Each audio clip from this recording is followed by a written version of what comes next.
Welcome to Front Row Cinema Club. This is part 4 of my History of Horror series, this episode covering the first part of the 1960s.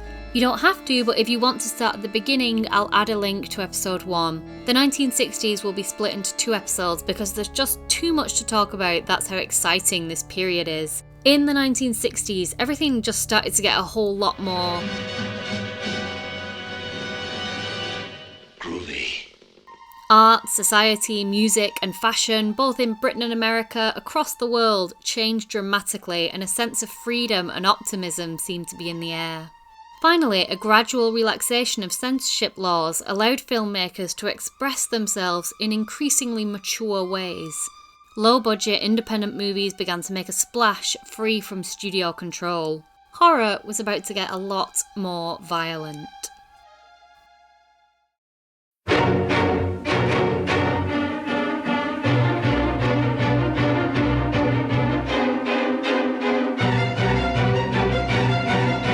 Norman Bates, one of horror cinema's greatest characters, originating in a novel by Robert Bloch and masterfully portrayed by 50s pop star and gentle heartthrob Anthony Perkins. They say that love is a fragile thing. Bates burst onto our screens right at the beginning of the decade and changed everything. Now, I know it's probably safe to spoil 60-year-old films, but I'm not going to do that here. On the off chance someone watching hasn't seen the movie I'm talking about, Alfred Hitchcock's Psycho. I insist that you do not tell your friends the little, tiny, horrifying secrets of Psycho after you see it. Don't worry, Mr. Hitchcock, your secret's safe with me. Hitchcock's Psycho, arguably the mother of slashers, broke all the rules. Our leading lady appears in her underwear after having just had premarital sex. She flushes a toilet, which may sound like nothing, but that had never been shown before on film. There is nothing even remotely supernatural to be found within Psycho's tight 109 minutes. Not a hint of quaintness. At the time of its release, Psycho was startlingly modern, and its twist left audiences shocked to their core. Psycho was horror for grown-ups. Of course, none of this would have been possible before due to the Motion Picture Production Code. The code began to decline, however, in the late 1950s, as television grew in popularity and foreign markets began to threaten Hollywood dominance. In 1956, a number of clauses were removed from the code, and by the late 60s, the entire thing was abandoned completely. In Britain, Hammer Studios, discussed in the previous episode as having produced The Horror of Dracula and The Curse of Frankenstein in the late 50s, continued to pump out content. They were joined by rival production companies such as Amicus. You are familiar with the title? I wouldn't say that, but I've seen the cards before. Dr. Schreck. Doctor of Metaphysics? The science which investigates the first principles of nature and thought. And nonsense. And Tygon. Let's circle back to them later. For now, let's move on to The Innocents from 1961. The Innocents is a gothic masterpiece based on the novel The Turn of the Screw by Henry James. It tells the story of a governess who takes work at a lonely country estate and who comes to believe that she is being haunted. I cannot speak highly enough of this film, I'm obsessed with it, starring the always wonderful Deborah Kerr and with deep black cinematography from Freddie Francis. It is the antithesis of Psycho in terms of its period setting, and whilst not as subversive or shocking, I would argue is as deeply brilliant and compelling. The Innocents is a lingering film, and again focuses in a more adult way on the psychology of its characters, in a tradition perhaps started 20 years previously in Val Lewton's Cat People.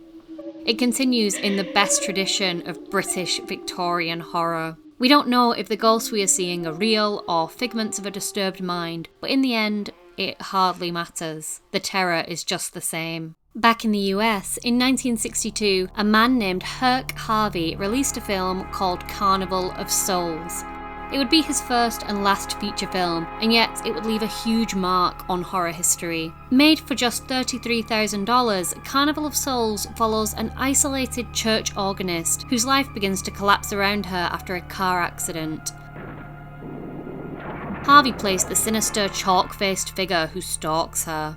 Largely ignored upon release, Carnival of Souls is now considered an art house classic. It's difficult to convey just how eerie Harvey's direction is. The protagonist, Mary, is one of the loneliest characters in film. Her desperation and inability to connect with others gives the film such a unique and tangible sense of dread. It's a film that really makes you feel alone, even when in the company of others. The scene in which Mary spends an evening with her sleazy neighbour perfectly exemplifies this.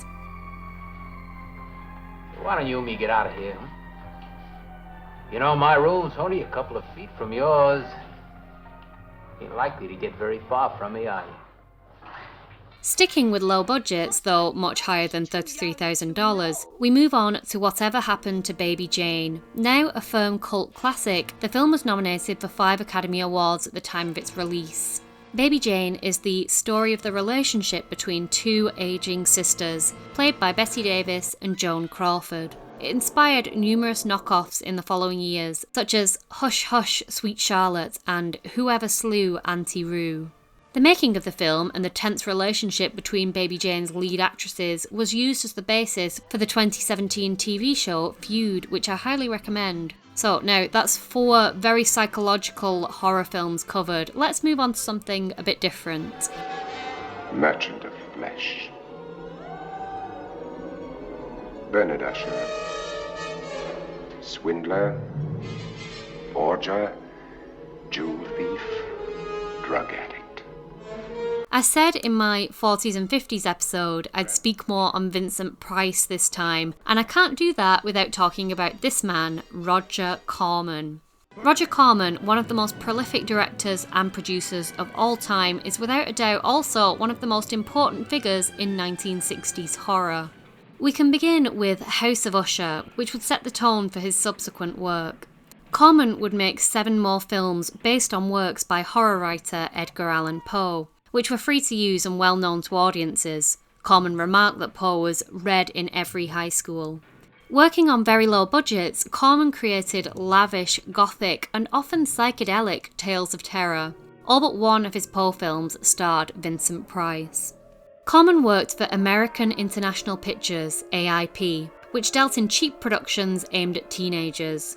The studio claimed to make work based on the following strategy, which they referred to as the Peter Pan syndrome. A younger child will watch anything an older child will watch. B, an older child will not watch anything a younger child will watch. C, a girl will watch anything a boy will watch.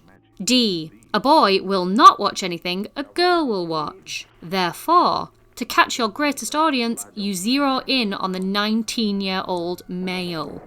Sexist and old-fashioned though it may be, the formula seemed to work. Let's look at The Masque of the Red Death from 1964, the second to last film in Corman's Poe cycle, and often regarded as his peak.